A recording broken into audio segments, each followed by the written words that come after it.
Bien, eh bien, écoutez, j'ai la chance d'animer ce soir ce webinaire à nouveau avec Arnaud. Donc, Arnaud, je le présente pour ceux qui ne le connaissent pas encore.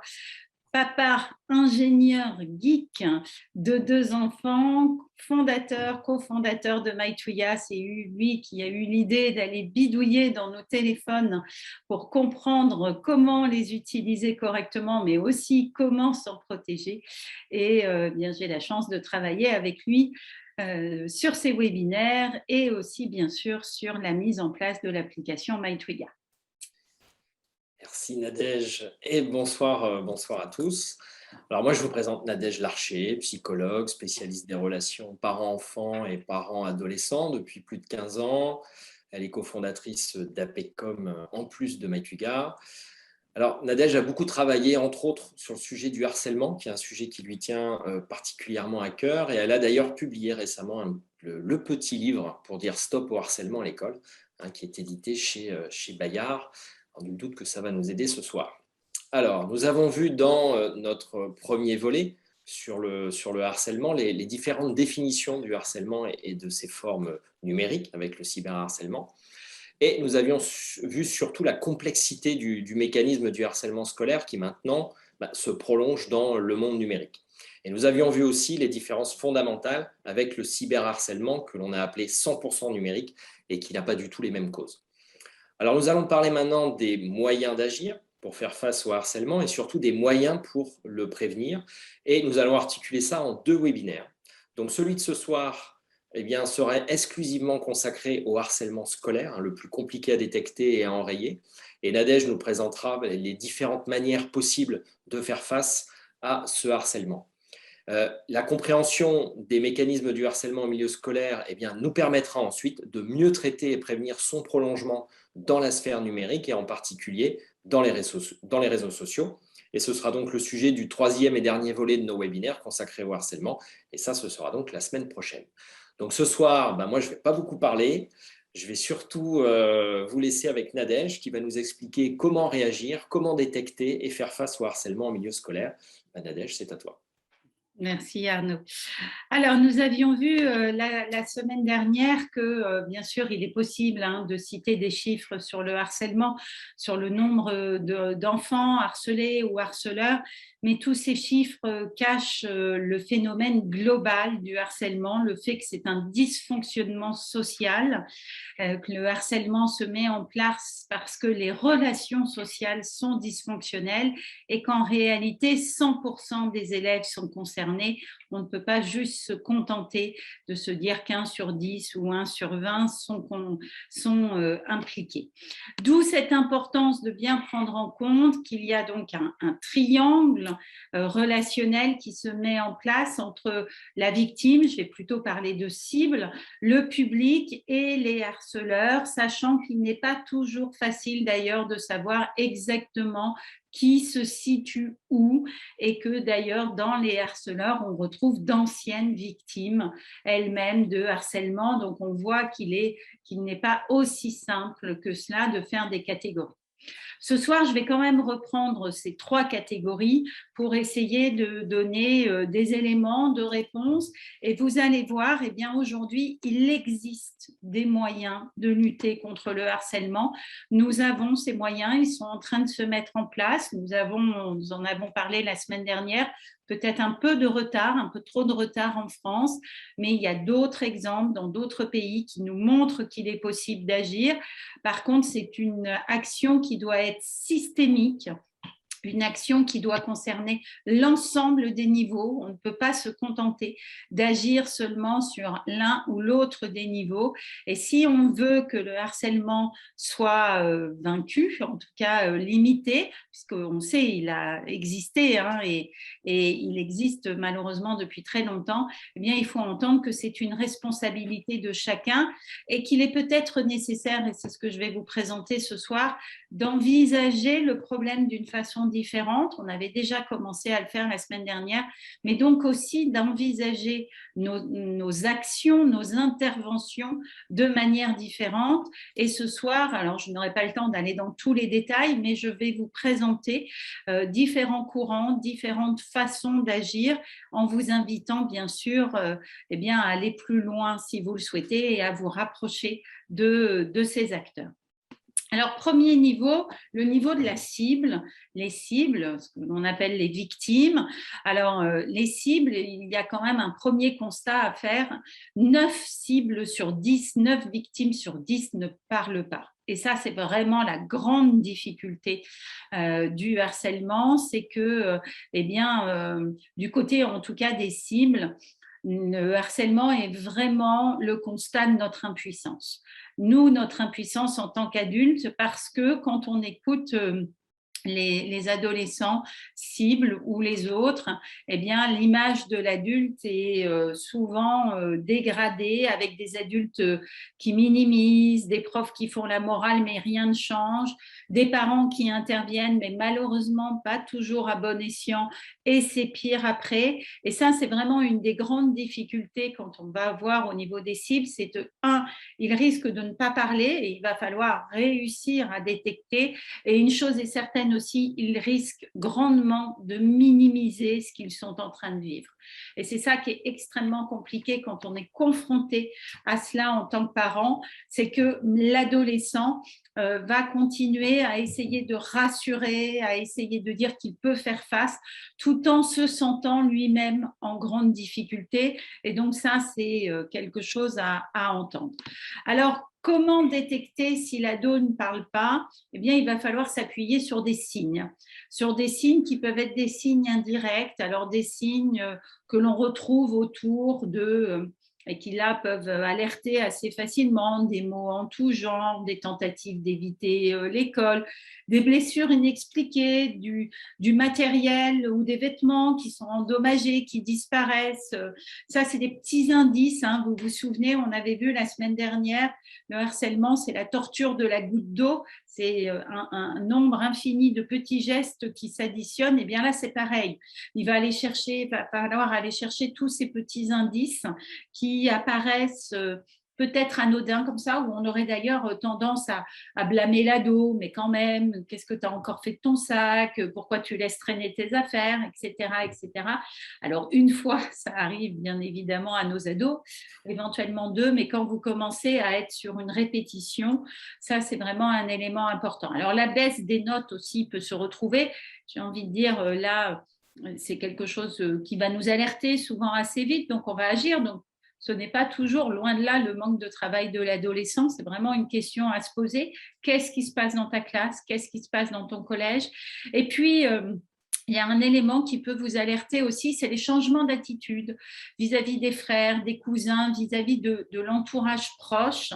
Comme l'ado cible du harcèlement doit beaucoup prendre sur lui et qu'il subit beaucoup de violence, et bien cette violence qu'il ne peut pas faire sortir contre les autres, qu'il est obligé de contrôler dans le milieu scolaire, et bien tout d'un coup, elle explose dans le cadre familial et parfois vraiment sur des détails. Donc, des éléments, des signes qui sont parfois minimes et c'est ça qui est compliqué. Et c'est pour ça que j'ai tendance à dire que quand on a la chance de faire partie d'une école ou d'un collège depuis longtemps, que l'on connaît d'autres, les parents d'autres élèves, que ce soit la classe de nos enfants ou pas.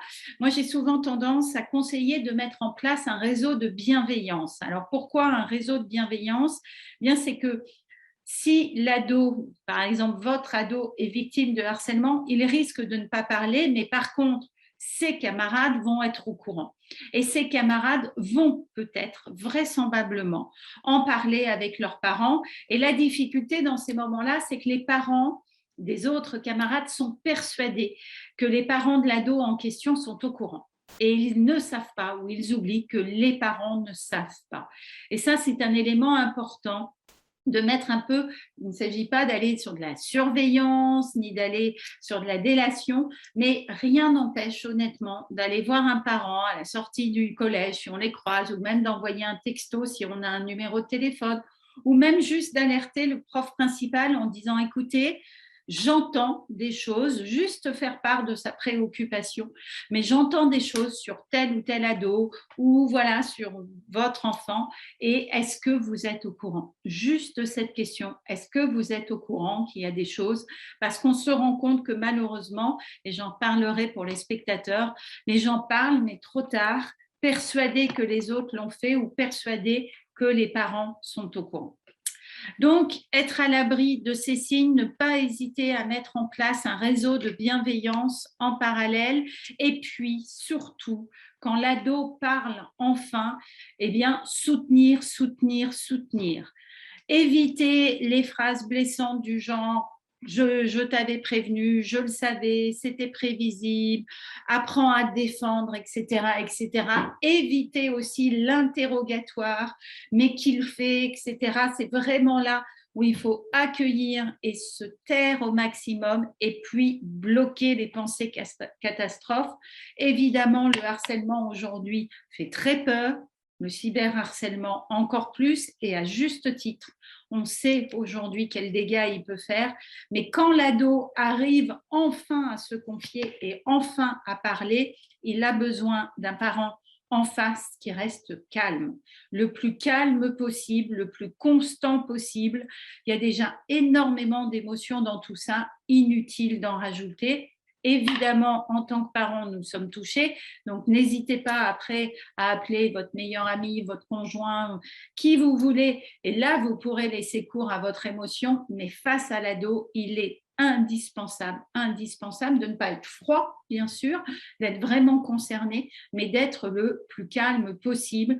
L'ado a vraiment besoin à ce moment-là d'un adulte qui tient le coup.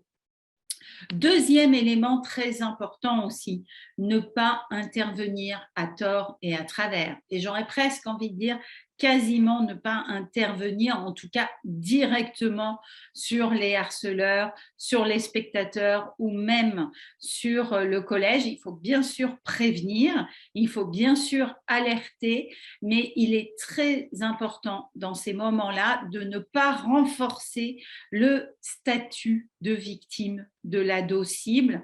Cet ado a déjà l'impression de ne pas réussir à s'en sortir, il a déjà l'impression de ne pas pouvoir faire face.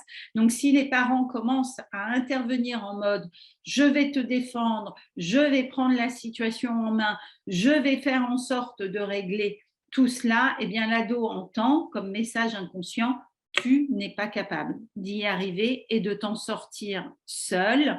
C'est un phénomène qu'on appelle d'escalade complémentaire.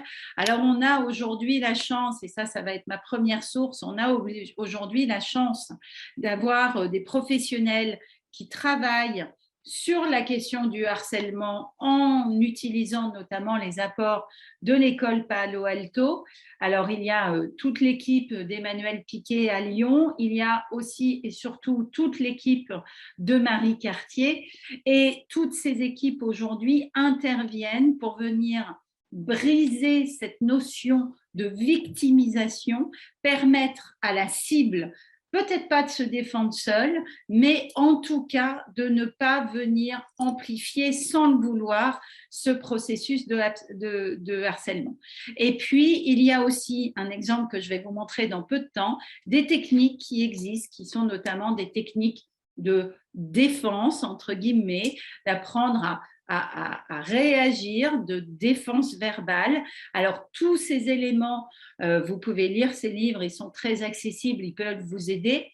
On va quand même dire les choses telles qu'elles sont. Il est plus facile que ce soit un professionnel qui intervienne que le parent, parce qu'évidemment, le professionnel, lui, d'abord, est formé à ces techniques, il est entraîné, et puis il n'y a pas cette implication affective que l'on a en tant que parent, mais sachez qu'il existe ces techniques, que vous pouvez déjà vous renseigner, et qu'elles amènent de vrais résultats, parce qu'il faut sortir la cible d'une spirale relationnelle. Je vous rappelle, le harcèlement, c'est un dysfonctionnement social, et bien sûr, la cible peut elle-même être dans ce dysfonctionnement et l'alimenter.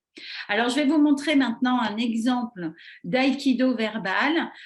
C'est pas, vous allez voir, ça peut paraître simple et de bon sens. C'est pas si simple que ça à faire, évidemment, mais je trouve que c'est intéressant de voir que ça existe et que l'on peut être formé à ces techniques. Alors, voilà un extrait qui est un extrait aux États-Unis. Now, in this game, I want you to call me an idiot. I'm going to try to get you to stop being mean. You can make fun of my high forehead, my pointy nose. You can make fun of my ugly clothes. Here's how the game works. It's pretty brilliant. I'm going to try to get you to stop being mean. If I can stop you from being mean, I win. But if I can't stop you and you keep being mean to me, okay? So the goal is not to give up. You call me an idiot and you keep making fun. I'm going to try to stop. On the count of three, everyone say action. 1, 2, 3. You're an idiot. What'd you say? You're an idiot. You're an idiot. You're ugly. It hurts my feeling. Yeah, like I care. I'm going to get you in trouble. Sure, shortstop. I'm taller than you. Shut up. You call me an idiot one more time and I will window kick your face. Like I care. Like you thank you for those clothes. These clothes are freaking awesome, okay? Sure, plaid and sweater vest. Oh, you have eyes. You can see. Stop being mean. I hate your face. Stop being mean. I hate blonde people. All right, give her a big hand clap. She did great. All right, now hold on. Good job. I tried to stop you. I couldn't. You did a great job.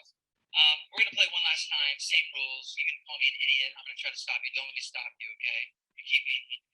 You think I can stop her? No. All right, I'll try. Here we go. On the count of three, everyone say action. 1, 2, 3. Go and call me an idiot. You're an idiot. You think I'm an idiot? Yeah, sometimes I do stupid things. That's true. Yeah, you do. You always do stupid things. I know. You're so smart. You're so lucky. Yes, I am. You're awesome. Thank you. And you're not. I know. We established that. Go, look, my happiness is not based on whether you think I'm cool or not. I'm going to be happy even if you hate my guts. Okay. And I'll always be nice to you, sweetheart. Okay.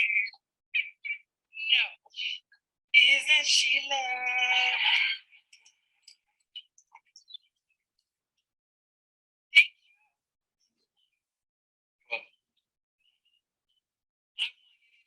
That was awesome. Alors, bien sûr, ça paraît simple comme ça et les choses ne sont pas aussi simples, mais c'est pour vous montrer que des solutions existent et qu'aujourd'hui, dans les accompagnements, et notamment dans des accompagnements individuels, eh bien, ce genre de techniques peuvent être proposées. Ce qui me permet de passer à la deuxième partie, les spectateurs. Vous avez bien entendu d'ailleurs que les rires changent de côté dans l'exemple que je viens de vous montrer. Alors, on aimerait que ces spectateurs interviennent, soient des super-héros contre le harcèlement, comme on le voit à cette image. On sait d'ailleurs que si les spectateurs interviennent, le harcèlement s'arrête extrêmement vite parce que le harceleur et ses suiveurs n'ont plus de public. Et donc, eh bien, évidemment, on se dit, il suffit que ces spectateurs ne participent pas pour que les choses s'arrêtent. Alors, les chiffres sont quand même assez différents puisque les études permettent d'observer que quand même un ado, un jeune sur 4 intervient en faveur de la victime donc, et agit immédiatement, mais 2 d'entre eux sont passifs et 1 participe. Donc, on voit quand même les chiffres, on a quand même 27% d'encouragement passif ou direct, et c'est très compliqué en réalité pour les témoins d'intervenir. On a beau leur dire de le faire, c'est quelque chose de très compliqué. Je vous rappelle qu'on est face à des adolescents et que la pression du groupe, elle est extrêmement forte. Arnaud nous en parlera la semaine prochaine. Il nous dira aussi comment les écrans peuvent aider parfois, par contre, par rapport à cette pression du groupe. Mais c'est vrai que les témoins, et on ne peut pas les en blâmer, eh bien, ces témoins ont du mal à parler. Alors pourquoi? D'abord parce que ce sont des adolescents, et on en a parlé, le groupe il est important, parce qu'aussi ils sont confrontés au même phénomène que les adultes, c'est-à-dire qu'il y a un phénomène de conformisme social qui est très très important, et puis les phénomènes de dilution de responsabilité qui interviennent également. Alors je n'ai pas le temps de vous en parler ce soir, mais si ça vous intéresse, allez faire un tour du côté de ces deux phénomènes. Il y a des vidéos édifiantes à voir et qui montrent comment le poids du groupe nous empêche d'intervenir, que même si nous sommes choqués par une situation, eh bien, nous avons tendance, à cause de cet élément de groupe, eh bien, à ne pas intervenir et à ne pas faire ce que nous aimerions, avec par contre une conséquence qui est celle de la culpabilité, qui est celle de la gêne et qui aura bien sûr des implications sur les spectateurs. Alors, il y a un élément déjà qui est important et qu'on peut quand même faire avec nos ados avant même de leur dire « interviens, fais quelque chose », parce que ça, c'est vraiment compliqué, j'insiste, mais quand même déjà de pouvoir leur parler de la différence entre la dénonciation et la délation. Et ça, c'est une nuance que peu d'adolescents ont, parfois c'est un peu compliqué pour les adultes aussi, et de pouvoir leur expliquer que non, ils ne sont pas des balances, et puis quand même de leur rappeler qu'il y a une notion de devoir, d'assistance à personne en danger. Alors, ça ne veut pas dire qu'ils sont obligés d'intervenir, mais c'est important quand même de leur rappeler que là, on n'est pas sur juste des petits éléments. On sait aujourd'hui que le harcèlement tue, c'est vraiment le cas, et que donc on est quand même obligé de leur rappeler, et puis de leur rappeler qu'il ne s'agit pas de faire de la délation, mais de dénoncer quelque chose qui est inacceptable. J'ai volontairement remis l'image de balance ton porc. Alors on peut penser, voilà, on peut trouver que ce phénomène a pris trop d'ampleur, mais il est aussi une façon officielle de dire que ce qui se fait est inacceptable. Donc ça, c'est un élément important. Et puis, il y a 4 messages à passer à nos adolescents quand ils sont spectateurs. Eh bien, le premier message, c'est vraiment de leur dire, ne participe pas. Ne participe pas, ça veut dire, s'il faut, tourne le dos quand ça se passe, ne reste pas spectateur, surtout ne ris pas. Ça, c'est vraiment un élément important. Ne pas participer de façon passive. Deuxième élément, en parler avec les copains et les parents. S'il se passe quelque chose, n'hésite pas à nous en parler. Nous, adultes, nous pouvons être dans un réseau de bienveillance et nous pouvons, dans ces moments-là aussi, relayer des informations. Si tu te sens suffisamment à l'aise et si tu as envie de le faire, tu peux aller prévenir un membre de l'équipe enseignante en mode préoccupation, en mode je suis inquiet et voilà, j'ai remarqué certaines choses et je vous signale que quelque chose me préoccupe. Ce qui est très différent que de dire un tel et un tel ont fait ça. Vous voyez, c'est aller indiquer qu'il y a des cibles, indiquer qu'il y a des élèves qui vivent des choses compliquées. Et puis le quatrième élément qui est vraiment important et qu'on observe, c'est de pouvoir faire un geste vis-à-vis de la cible, rompre son isolement ou sa détresse. Alors, je l'ai mis en quatrième parce que ce n'est pas simple, ce n'est pas si facile que ça à faire, mais les études montrent quand même que quand il y a ce genre d'intervention, ne serait-ce que allez, viens avec nous t'asseoir sur la table ou juste un geste à la fin d'une scène, bien ça vient montrer d'abord à la victime, à la cible, qu'elle n'est pas seule, et ça peut parfois vraiment aider. Ce sont des tout petits gestes. On ne peut pas demander à nos adolescents d'être des héros et des justiciers. Ce n'est pas le but, mais il y a quand même des choses qui peuvent être faites. Et Arnaud nous en parlera d'ailleurs la semaine prochaine, parce que là aussi, les spectateurs, et ça c'est l'avantage du numérique, les spectateurs peuvent intervenir beaucoup plus dans le numérique. Je vais terminer rapidement sur les harceleurs. Alors, rapidement, parce que voilà, il faudrait du temps, mais quand même, pour vous donner un élément qui est essentiel, vous rappelez que le mythe du mauvais garçon dans le cadre du harcèlement, eh bien, c'est un mythe. Ce n'est pas juste le fait de quelques mauvais garçons. On sait aujourd'hui que 60 à 70% des ados déclarent avoir participé au moins une fois à un acte d'intimidation et plus de 30% à plusieurs reprises. 10%, c'est les chiffres qu'on cite, deviennent des harceleurs chroniques. Mais, je le répète, 60 à 70% de nos ados sont concernés. D'ailleurs, il suffit maintenant, on l'a dit la semaine dernière, de liker un commentaire pour pouvoir être considéré comme un harceleur soi-même. Et on se rend compte que dans beaucoup de cas de harcèlement de groupe, où vous avez peut-être un ou deux harceleurs et un système de suiveurs, ces suiveurs se trouvent un peu entraînés malgré eux. Ils participent peut-être au début en mode rigolade, mais très rapidement, ils se sentent dépassés par ce qui est en train de se passer. Ils sentent bien que ça va trop loin, mais ils ne savent pas comment sortir de cette situation et comment réussir à inverser les choses. Et je vous rappelle, parler, c'est vraiment très compliqué. On sait aujourd'hui que le harcèlement a des impacts sur les harceleurs eux-mêmes, des impacts par rapport à leur rapport à la violence, par rapport à leur sécurité psychique, par rapport au fait qu'ils auront du mal à se sortir de ces systèmes. Ça ne veut pas dire, et ça ne vient pas excuser, bien évidemment, mais c'est une façon aussi de vous dire que le harcèlement, c'est anodin pour personne et qu'on est vraiment dans un système global. Et c'est pour ça, d'où le terme de système. Alors, on sait aujourd'hui que le système de punition et d'exclusion a des effets contraires à ceux qui sont recherchés. La sanction n'amène pas l'effet attendu. Elle va fédérer le groupe autour du harceleur et pas de la victime, parce que c'est là où on parle de balance et de délation, et elle va isoler davantage la victime, elle va renforcer, c'est d'ailleurs pour ça que j'écris victime à ce moment-là, elle va renforcer son statut de victime, et la plupart du temps, on n'assiste pas à une fin, au contraire, le harcèlement prend une autre forme et continue sous d'autres formes, et notamment là vers le cyberharcèlement. Alors en parallèle des méthodes que je vous ai présentées pour les cibles, et on retrouve d'ailleurs Marie Cartier et Jean-Pierre Bellon qui travaillent ensemble, il y a aujourd'hui une méthode qui permet d'intervenir autour des questions du harcèlement, qui à l'origine s'appelait la méthode PICAS, qui maintenant s'appelle la méthode de préoccupation partagée. Je vous invite, si vous êtes un professionnel, à aller vraiment vous renseigner sur cette méthode, ses étapes et les ressources et comment aller se former.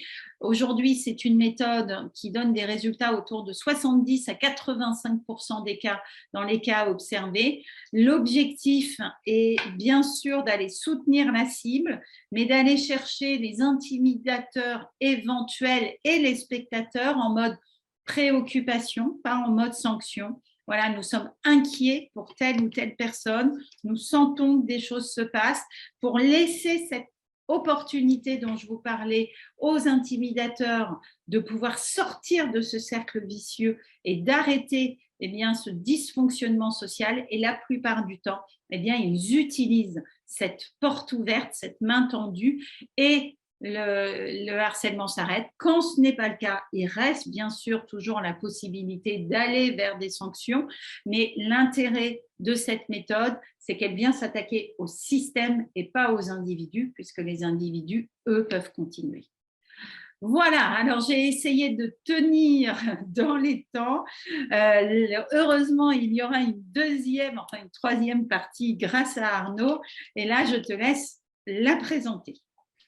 Alors, merci Nadège. Effectivement, on aura l'occasion la semaine prochaine de voir ça concrètement. Alors, comment on va pouvoir agir et surtout accompagner son ado dans l'usage des réseaux sociaux. On sait que les ados sont de plus en plus jeunes à être sur les réseaux sociaux.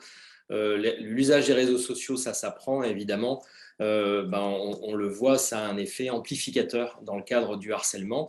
Et là, la semaine prochaine, on verra aussi que les réseaux sociaux peuvent intervenir aussi pour pour prévenir ou pour être un outil pour lutter contre ce harcèlement.